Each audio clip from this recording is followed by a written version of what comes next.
మీరు కూడా టేస్ట్ చేయండి ఫ్రెండ్స్.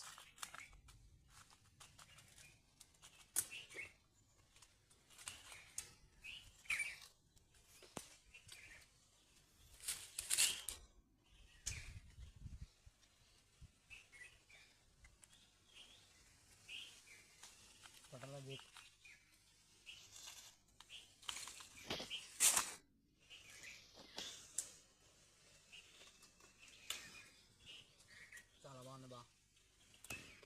పక్క దోమ కూడా ఫ్రెండ్స్ చూడండి, ఇలా అయితే ఎంత చక్కగా కూర్చొని మరి తింటున్నారు చూడండి. ఇదైతే ఎండాకాలం కాబట్టి ఇలాగ చెట్టు నీడకు వచ్చి మరి ఈ విధంగా టైం స్పెండ్ చేస్తాం ఫ్రెండ్స్ మేమైతే. చూడండి ఇలా అయితే మామిడికాయలు తింటున్నారు చూడండి ఫ్రెండ్స్. ఎంత తిన్నారో మీకు చూపిస్తాను చూడండి.